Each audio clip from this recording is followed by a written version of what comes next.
Last year's trip took us all the way to Alaska and Tuktoyaktuk at the Arctic Ocean. It was an amazing adventure, and we were happy to have our son Michael along with us for the ride. This year, Michael couldn't join us, but we were still excited to do an East Coast loop in Canada and the United States. We departed from our home in Amherstburg, Ontario, crossing into Quebec, and then heading north taking the Trans-Labrador Highway to Cartwright, and then south taking the ferry to the island of Newfoundland and taking another ferry to Nova Scotia. Then circumnavigating Prince Edward Island and back through New Brunswick into the United States through Maine, New Hampshire, Vermont, and New York, and back into Canada at Niagara Falls and then home. Stick around, share the adventure with us.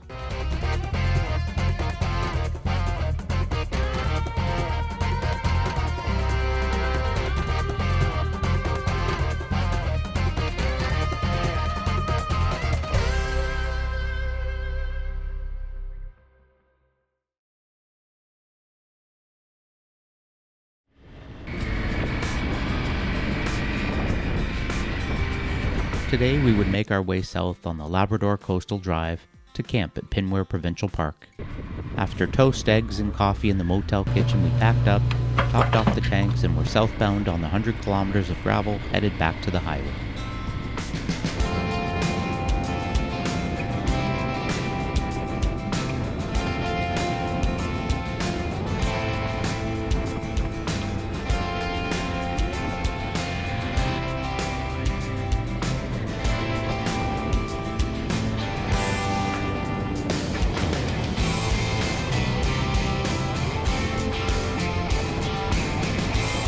Again, the temperature soared. It was unbelievably hot considering how far north we were, but the scenery was beautiful.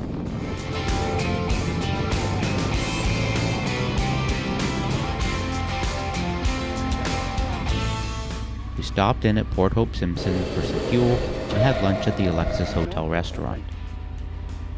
Leslie's bug bites were getting uncomfortable, so we took a bit of extra time after eating at our oceanfront air-conditioned table.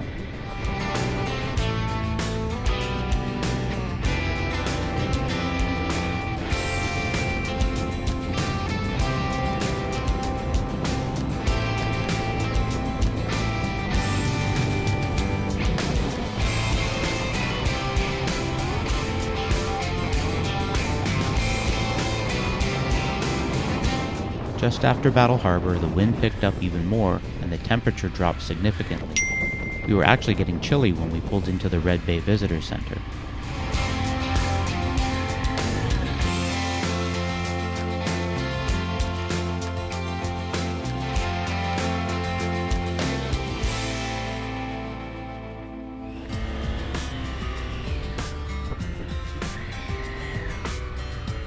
We checked out the visitor center and the community and then made our way the remaining short distance to Pinware Provincial Park.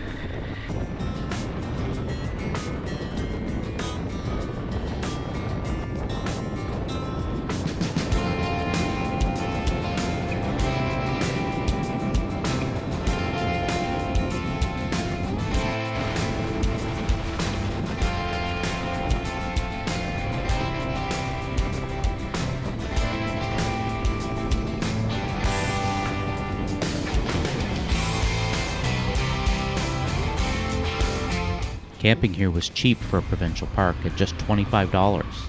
Black flies were complimentary. Hello. Hey, how are you? Good, how are you? You guys have any space for one tent tonight? That's great. When we found our site, the first order of business was bug spray, bug suits, and get the thermosol going. Aren't I sexy? Mm-hmm. I feel like I can't see, but yeah. It only took a minute for them to find us, and they were swarming us. Do it, ta-da! Ta-da!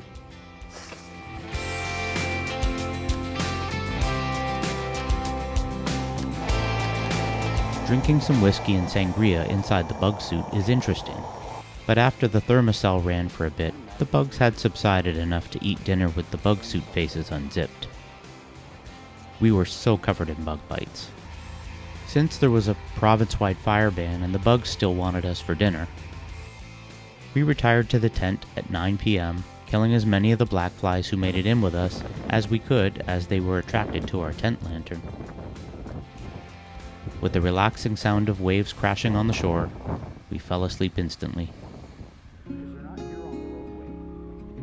We had the quietest night we've ever had at a campground. Today we would ride to Blanc Sablon and try to catch the ferry to St. Barbe on the island of Newfoundland. There was a mist in the air from the sea as we made a quick stop at the day use area to check out the beach.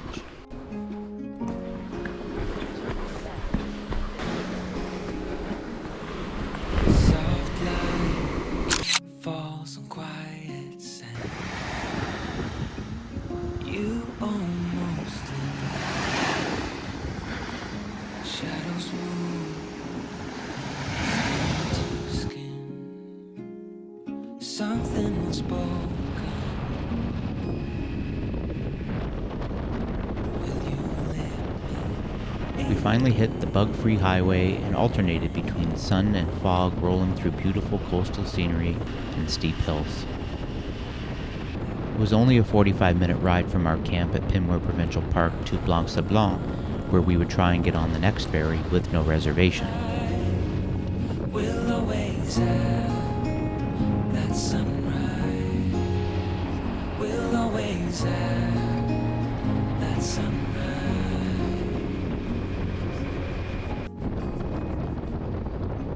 Daybreak, shadows fade. You step back, I step away. Nothing's broken, nothing. When we arrived at Blanc Sablon, we stopped at the ferry office where the attendant assured me that it would be no problem for us to get on the 3:30 ferry with motorcycles.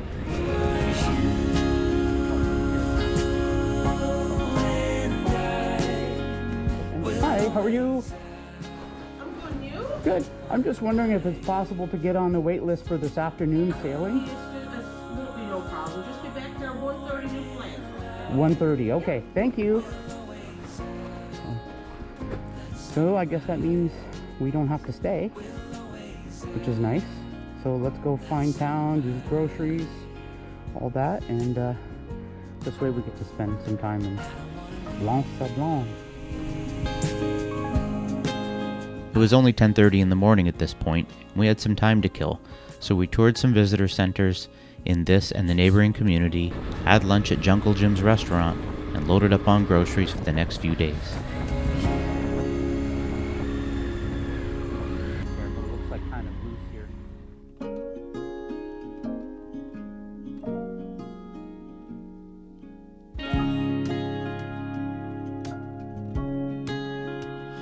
We showed up at 1:30 p.m. as instructed, and sure enough, paid for our ticket and headed down to the loading area to wait. And we chatted with some interesting ADV riders from Quebec while we waited. Apparently, the wind had picked up significantly in the Strait of Belle Isle, and the vessel ended up being over an hour late.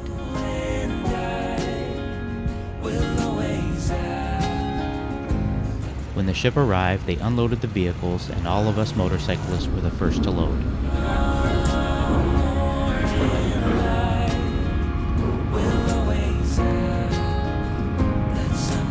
We strapped down the bikes tightly and headed upstairs as the ship left port.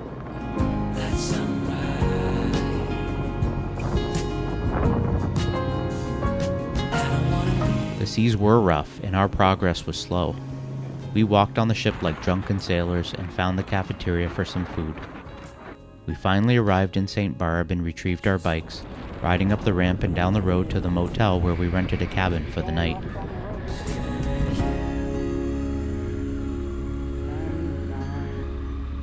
I'll just back them up in a second. That's good there. That's fine.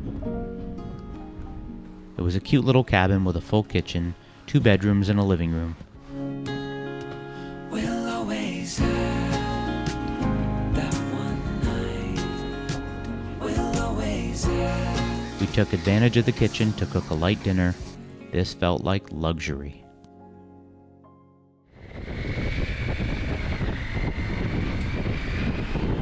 Today was our first day on the island of Newfoundland, and we would make our way to Lanzo Meadows National Historic Site, then to St. Anthony, and on to Pasillat Bay Provincial Park.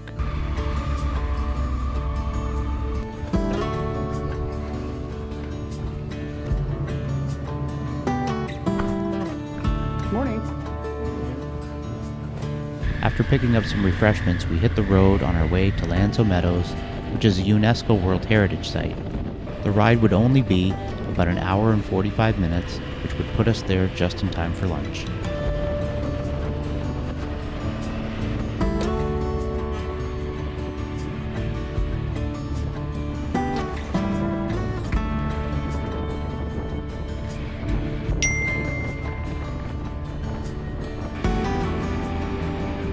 The scenery on this ride was spectacular, especially the ride along the coast through small villages.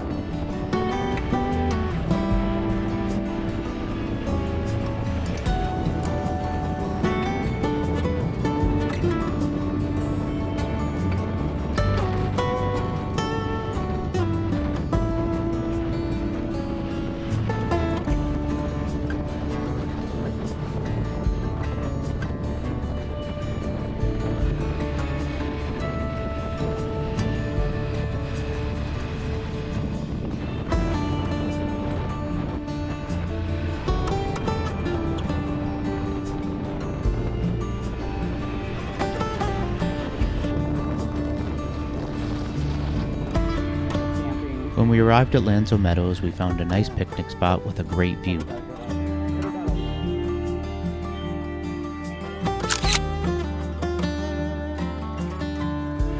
After lunch, we headed into the visitor center to look around.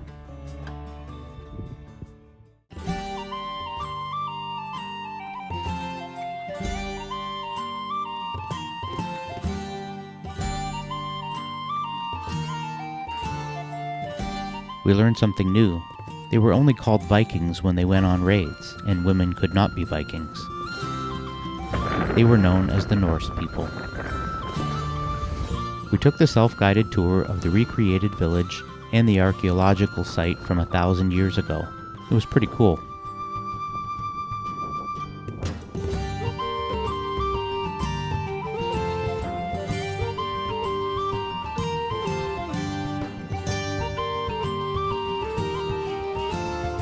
Sword and shield weigh a ton. I can't imagine having to fight with that stuff. Compared with the Aboriginal people who often used bone for tools and weapons, the Norse people primarily used iron.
After we finished our tour, we hit the road, stopping in at the Dark Tickle for some homemade ice cream.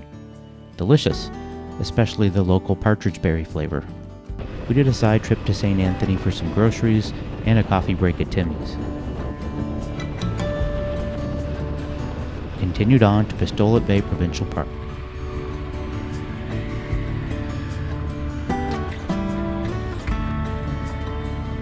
We were surprised when a couple approached our site. It was the German couple that we had dinner with in Cartwright 4 days ago. What are the chances? We spent hours chatting and maybe drinking a bit too much, but we had a great time. It was nice to see them again.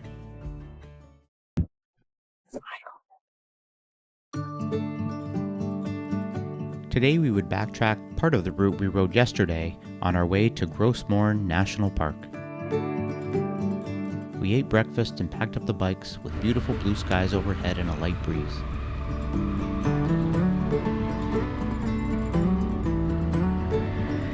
We hit the road, retracing our steps from the day before along the scenic coastal drive. I didn't mind. I could ride this part over and over again.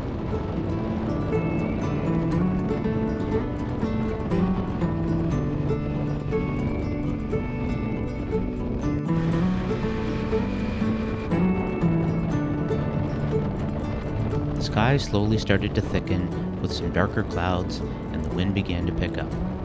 This was no Dempster Highway Hurricane Alley wind, but it would still catch you off guard sometimes, especially in a corner.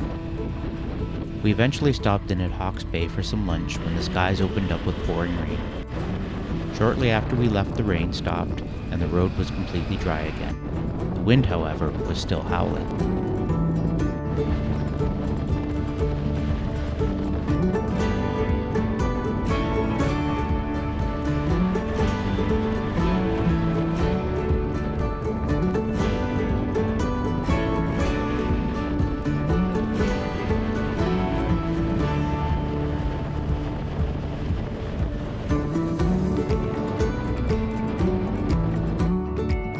As we crossed into the Gros Morne National Park boundary, the views got even more amazing as we rode along the edge of the sea with lots of elevation changes, twists and turns, and scenic mountain views. We eventually arrived at the visitor center and were informed to head back 5 minutes to Berry Hill, as they had 2 of the last campsites left in the park for 2 nights. When we got there, we were informed that they were sold out for the weekend. Luckily, the attendant was kind enough to put us in his group camping site high up at the top of the hill, which was a very spacious site, nice and close to the enclosed shelter with picnic tables, wood stove, kitchen, lockers, and washrooms with showers. Everything always works out. Today we would take a rest day and hike the Bakers Brook Falls and Berry Hill Pond Loop. This would be about 11 kilometers return in total, but has relatively relaxed elevation changes, so this should be an easy hike.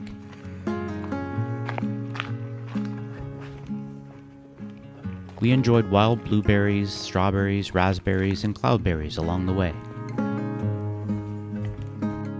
They had an interesting moose enclosure, which is a gated, high-fenced, 1-hectare enclosure. Erected in 2009, this enclosure allows park staff to monitor the effects of moose on the forest inside versus outside the enclosure.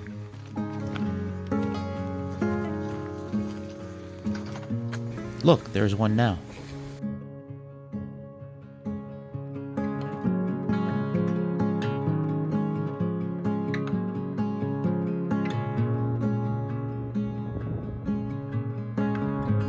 The hiking trail was a mix of nicely maintained boardwalk, dirt and gravel, and rocky surfaces. When we arrived at the falls, there were 3 viewing points, each of which got more scenic as we continued on.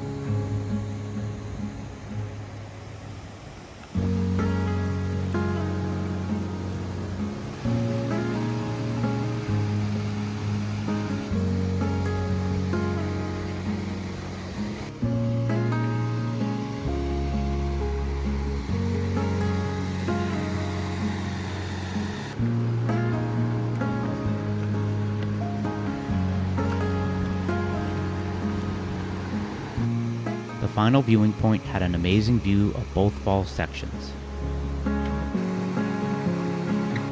After enjoying a falls view lunch break, we started heading back, stopping at the less than private outhouse on the way. We incorporated the little pond loop into our return trip.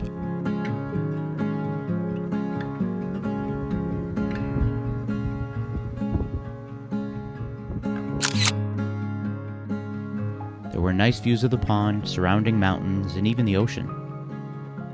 It was well worth the 4-hour hike. Back at camp, we had dinner, and I played with Dale the chipmunk while Leslie got some work done in the tent.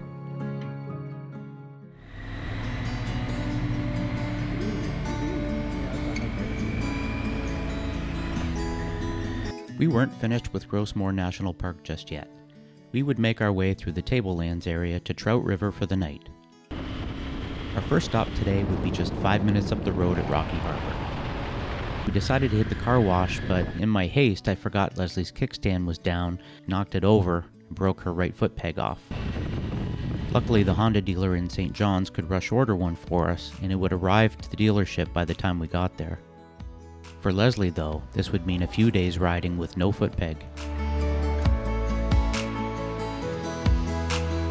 We didn't let this ruin our day as we headed around to the south side of Gros Morne to the Tablelands.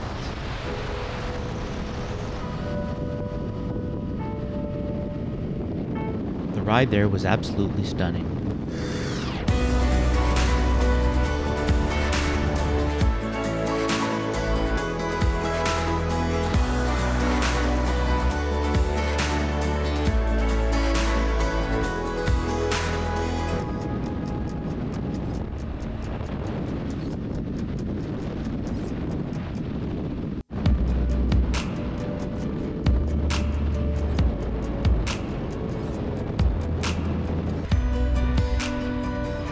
We saw our first moose of the trip on the road.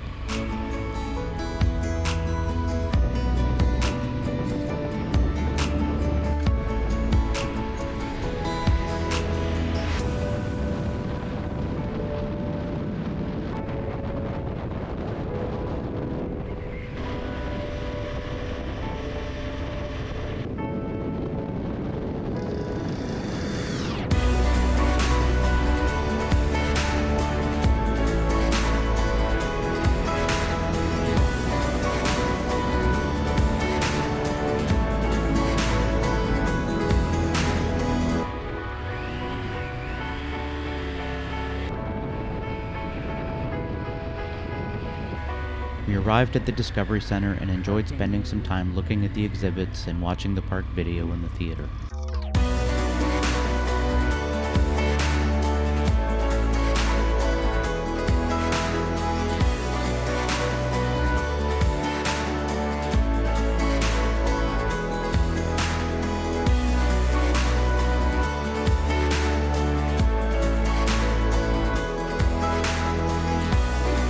There's so much to see in Gros Morne National Park. If you come, stay at least a week. We wish we had more time here.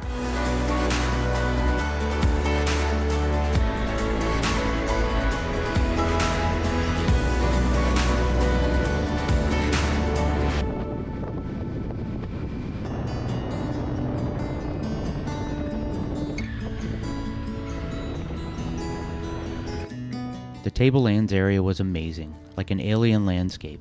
Forged over 500 million years ago, the rust-colored rock is actually oceanic crust and mantle rock.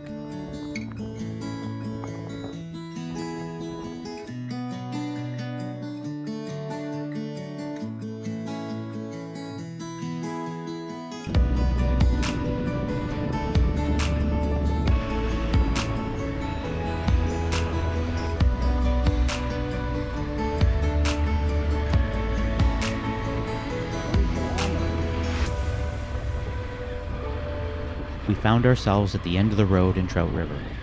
We found a nice campsite at the Elephant Head Campground. There we go. In his glory. After some hammock relaxing and a whiskey cocktail hour, we used the cookhouse to prepare our pork chop dinner, and Leslie managed to get her nails done.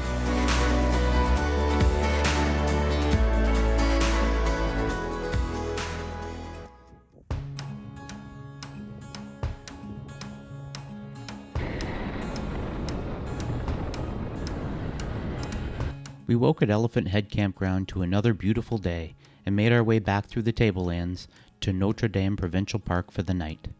Well, I'm gonna go around it.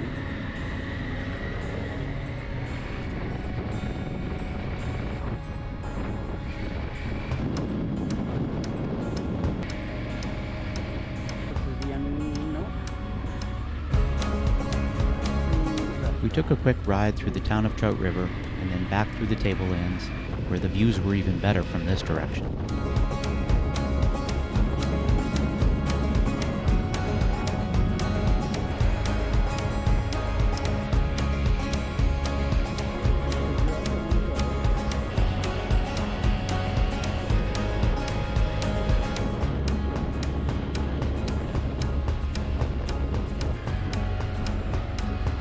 We stopped in at Deer Lake for some groceries and found a shady lunch spot at the visitor center.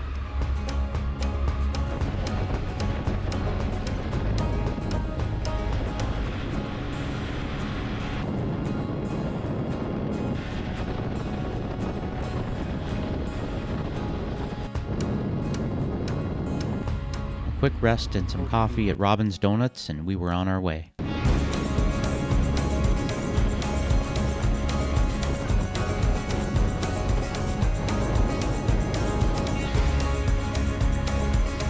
Eventually, we arrived at Notre Dame Provincial Park. Camp fajitas were amazing. Sometimes you just need to treat yourself on the road, and today's dinner was fantastic. We enjoyed an after-dinner stroll to the waterfront area and had a quiet night camping.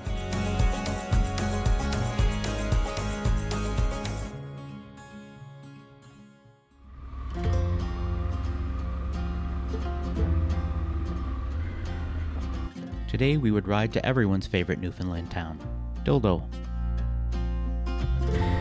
We had a nice night camping at Notre Dame Provincial Park.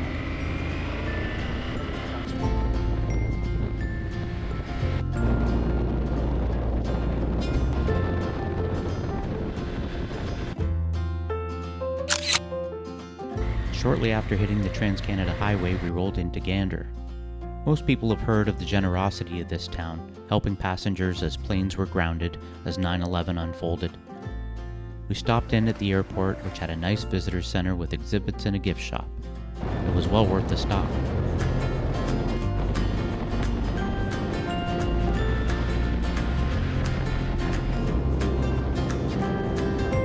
Right about when our tummies indicated lunchtime was here, we came across Terra National Park.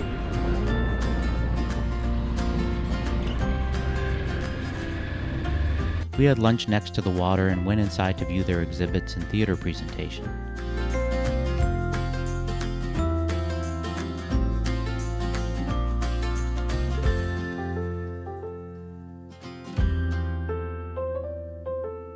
We also saw some jellyfish from the footbridge that led to the walking trails. We hadn't really researched this place nor had any intention of stopping, but I'm glad it worked out this way. I wish we had more time to explore.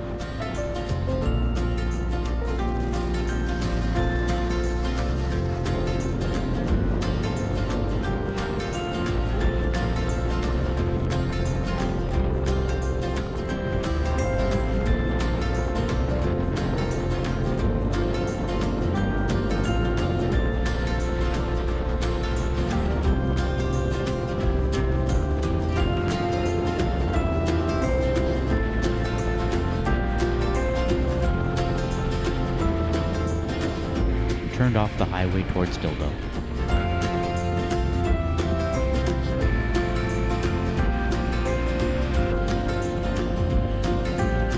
We pulled into the Dildo Boathouse Inn and were happy they had room for us.